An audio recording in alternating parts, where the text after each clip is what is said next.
Running a business comes with a lot of what-ifs. But luckily, there's a simple answer to them. Shopify. It's the commerce platform behind millions of businesses, including Thrive Cosmetics and Momofuku. And it'll help you with everything you need. From website design and marketing to boosting sales and expanding operations, Shopify can get the job done and make your dream a reality. Turn those what-ifs into... Sign up for your $1 per month trial at shopify.com/special offer. Halliday presents, in the red corner, the undisputed, undefeated Weed Whacker Guy. Champion of hurling grass and pollen everywhere. And in the blue corner, the challenger, extra strength, Halliday. Eye drops that work all day to prevent the release of histamines that cause itchy allergy eyes. And the winner by knockout is Halliday. Halliday, bring it on. Welcome to Wrestling with Heart, a podcast looking at pro wrestlers giving back to their community. Join me, Stanley Carr, as I interview wrestling's hottest names who use their platforms as entertainers to raise awareness and do community service.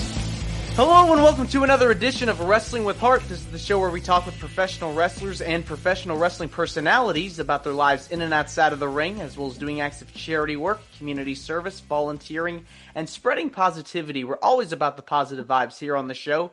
And with me right now, I've got a very special guest. He is a professional wrestler, promoter, and trainer. Pleased to welcome the one and only Frankie DeFalco. Welcome, Frankie, to Wrestling with Heart. Thank you, Stan. Appreciate it. How you been? Pretty good. Yourself? Oh, it's a beautiful day.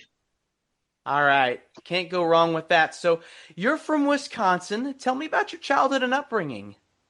My childhood was at the age of 5. I started watching professional wrestling because back then it was the territories. So I was in the AWA territory, and I got hooked. Not right away though, but I started watching professional wrestling at that point. You know, typical kid, go to the playground, playing baseball, basketball with the local kids and everything else. And it was a good upbringing that I had.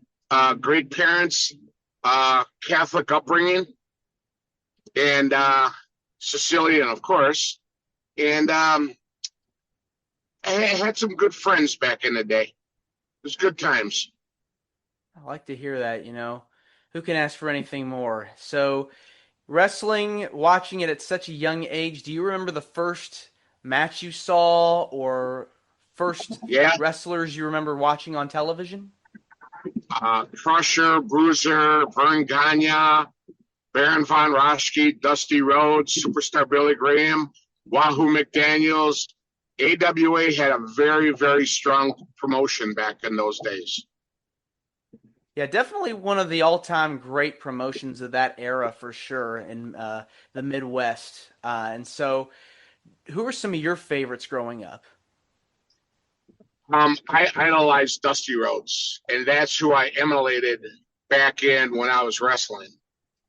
For some odd reason, it was just something about him that, you know, made me want to become a professional wrestler and do what he did.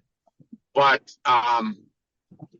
there were other wrestlers, too, that, you know, the man who made Milwaukee famous, the Crusher, with me being from Milwaukee, that was great as well, too. Yeah, just a lot of things, but it was Dusty, you know. And then on the playground, unfortunately, like when I'm 12, 13 years old, I'm on the playground doing all these moves on these kids. I had no idea what I was doing. You know, I'm pile driving kids on concrete. And there was one kid, we were like wrestling on the grass, and I put the figure 4 on him. And apparently he ended up tearing some cartilage in his knee. I didn't know, you know. I apologized to the kid, but I didn't know any better. Yeah, it's what's that saying? Don't try it at home. That's basically what you don't do, you know. Yeah. If you don't know the business, of course, it's a lot different now where everyone thinks they know the business. Don't do this stuff at home. It's a lot of work. takes so much to become a professional wrestler. You really have to get your body in shape and conditioned. And I've had so many people on the show talk about their training experiences. What was yours like?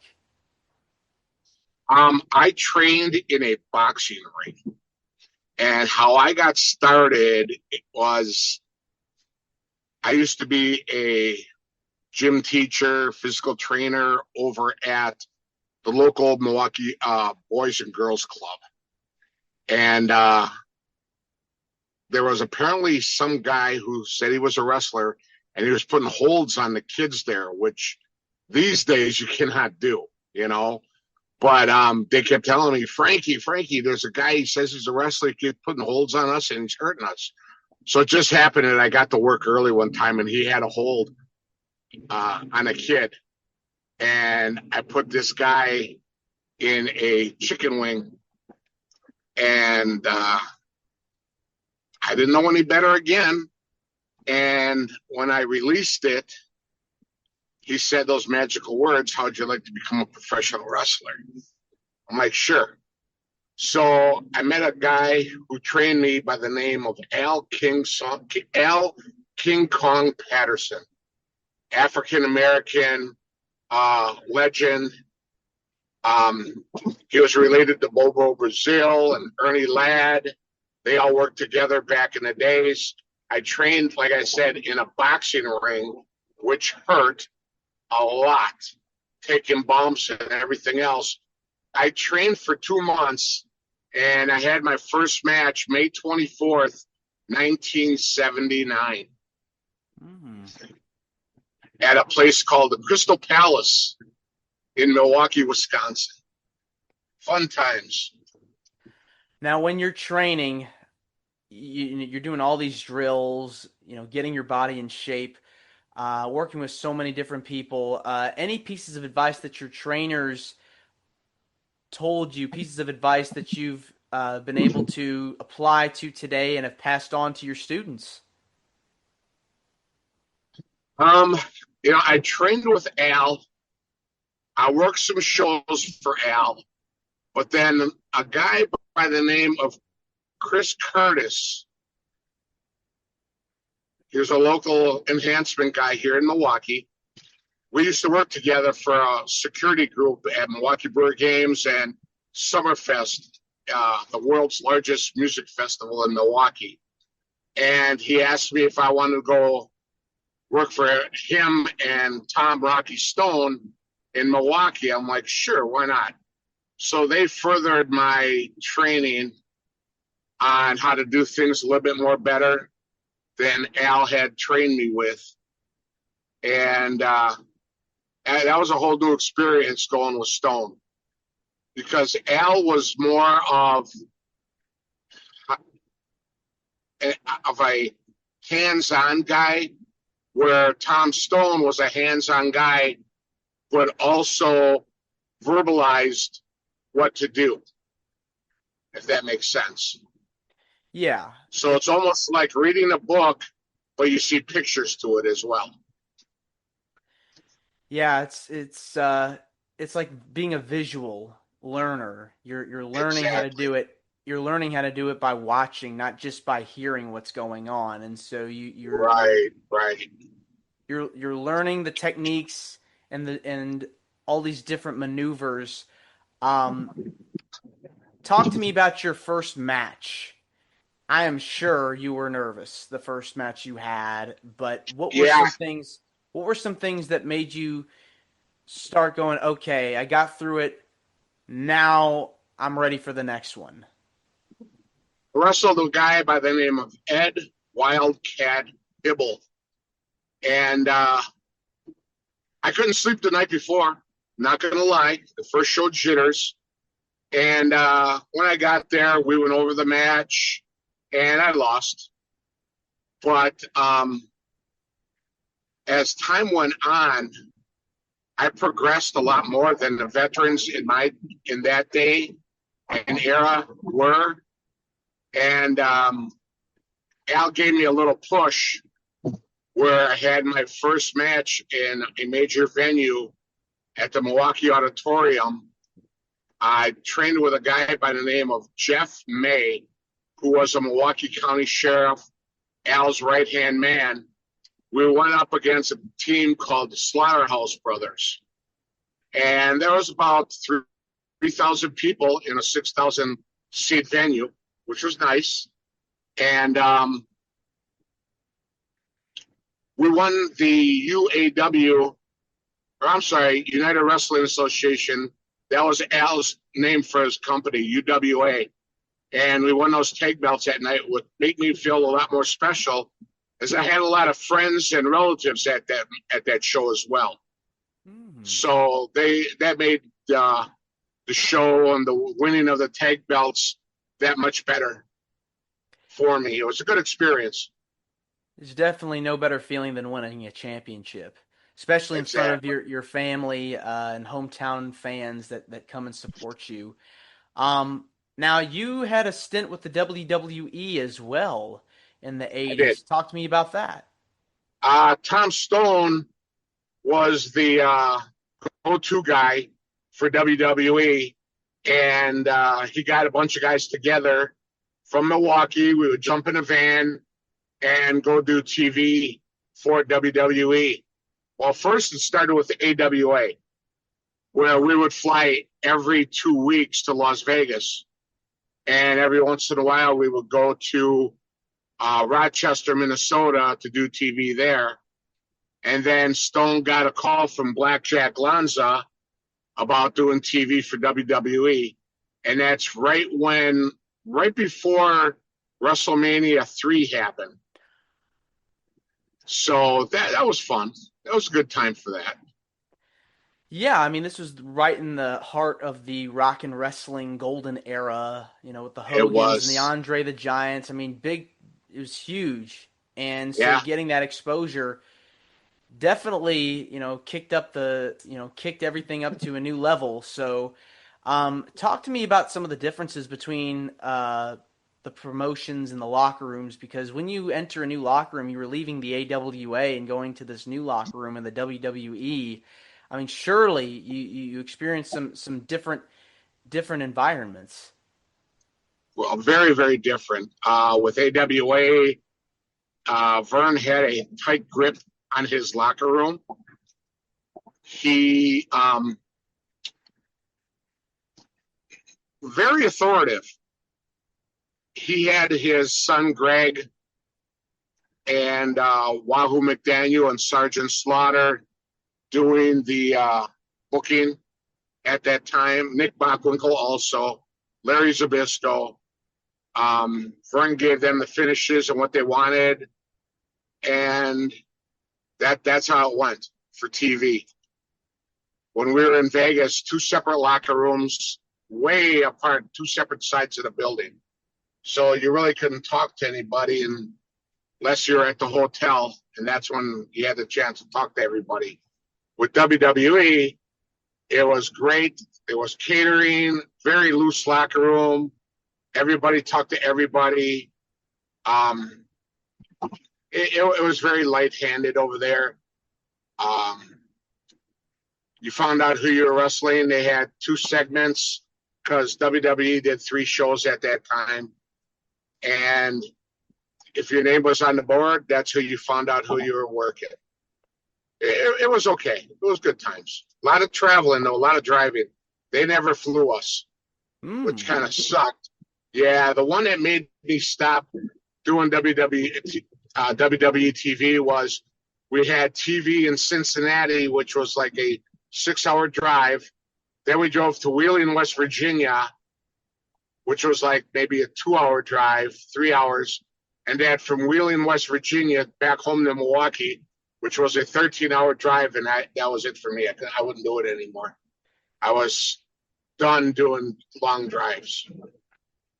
Yeah, it's hard because you're constantly away from your families, and you have to really like put 110% effort into what you're doing. So getting that exposure, though, I mean, I'm sure helped, because you're on the national stage, and you got to work a lot of different people over the course of your career. Who are some of your favorite opponents that you got to wrestle against over the years?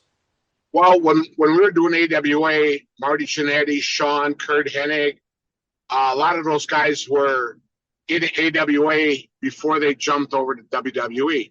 So whenever we did WWE TV, they saw we were coming. They told whoever was in charge at that time, Pat Patterson, they wanted to work with the Milwaukee guys because they knew how we were and they liked the way we worked with them. So it was a good thing. It was a good trust feeling at that point there, working with those guys.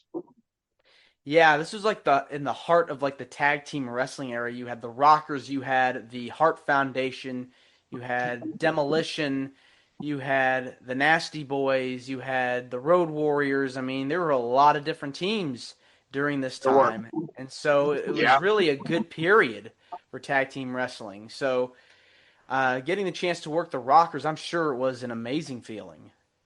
It was great. You know, the first time we all met back down was in Tampa for WWE TV. And they saw us, we all embraced each other. It was good. It was a good time. Had sit downs with them on what they had to get done now with their push in the WWE. So it was a good time. Now I want to switch gears and talk about some of the stuff you've done outside of wrestling. I want to talk about some of the charity work that you've done over the years. What kinds of things have you done to help out in your community? I used to work with the Special Olympics in Milwaukee. And it was a great feeling helping those, kids, what they like to do, now back then I really wasn't much of a runner, but I was a very good softball player.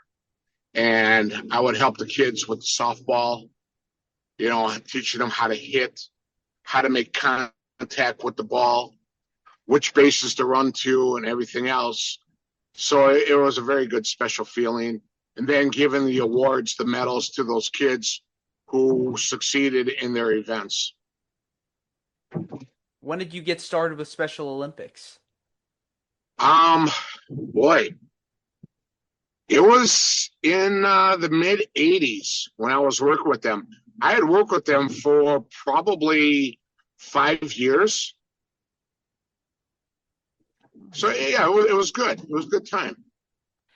Yeah, I mean, when you're working with those kids, surely when you come out there, they love to see you. They love to see any, whether it's a wrestler or public figure, because their interactions. I mean, kids love interacting with wrestlers and all kinds of public figures, and so I'm sure it was very rewarding to be able to do that.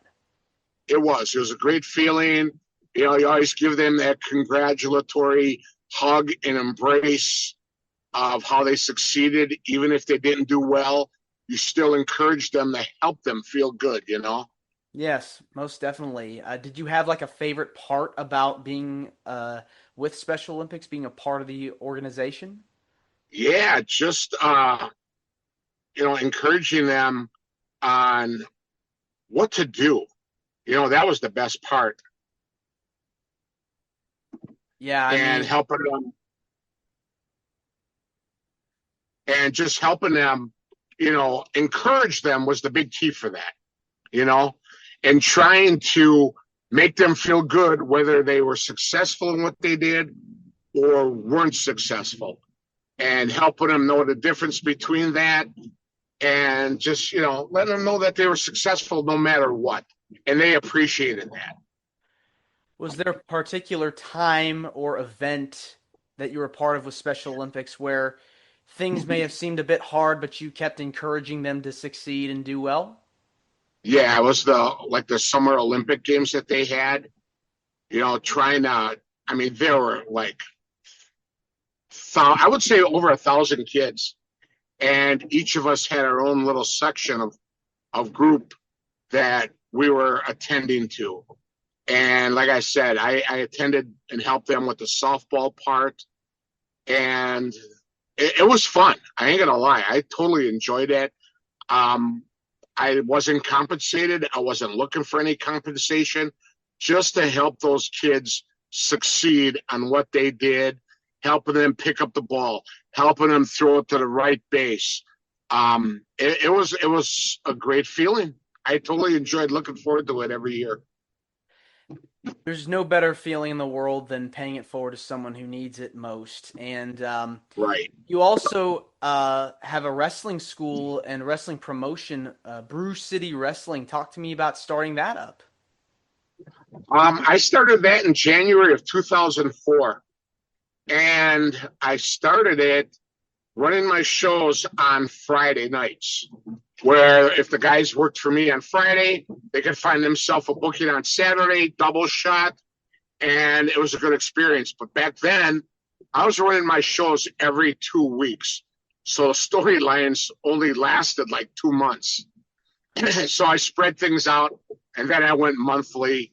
I was at a building called the AMF Lanes in Waukesha. It would hold maybe 100, 125 people, and I outgrew that building. I'm not complaining about it, but I outgrew it, and I went to a bigger venue where it was a multi-type venue where basketball, volleyball, everything else was in there. And when they would put the netting down, people could see my shows. So basically, I was giving the shows away for free, and I didn't like that. So I left that building there, and I went to a building called the Knights of Columbus in West Allis, Wisconsin. And it went very well, but we were butting heads. We were drawing huge there. But the Knights of Columbus wanted more money because they were filling up over there. And I didn't like that too much, where the bartender would always be drunk.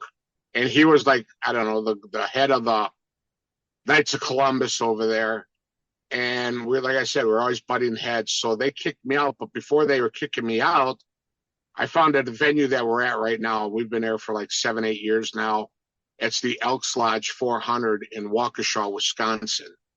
Beautiful venue. We always draw well over there. We always draw nothing less than 250 people. So we've been running now for, it'll be 22 years this coming January. That's amazing. Being able to have the successful career, run a wrestling school, take part in different charity organizations and charity work. It really is, such a great experience being able to do all these different things. And so talk to me about some of the graduates you've had that have gone on to bigger things, major companies. A woman by the name of Sierra. She's done AEW. Who else? He goes by the name of Perch. Dan Perch. He's gone. He does GCW. He's done MLW. Demented Chucky Bates has done TV for several promotions. Gunnar Wicks has done TV for several promotions. I have had a lot of success. My school's name is the Thumpers Den Wrestling Academy. It's in Cudahy, Wisconsin. That's been going on for 8 years now, and it's very successful. Passing down the knowledge that I have from my students right now is a blessing for me, knowing that a lot of these kids will pass down their knowledge to the next upbringing that comes through the school as well. As of right now, I have about 15 students. And it's great watching them progress every day. Yeah, I mean, being able to have the school run for 22 years, producing graduates that are now working for major companies. What is your ultimate goal with the school, and where do you see your promotion going? I would like to get TV here in Milwaukee, without a doubt, and put my product on TV so people know more about it.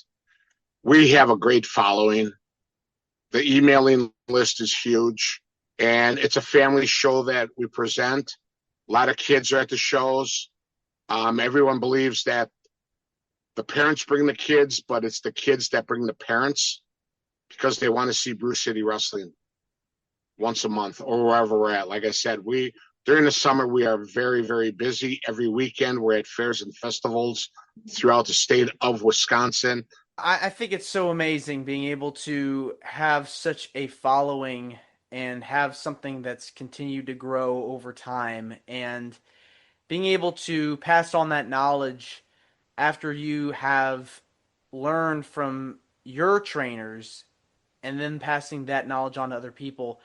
Talk to me about what is it about giving back to your community and helping others that gives you the most joy?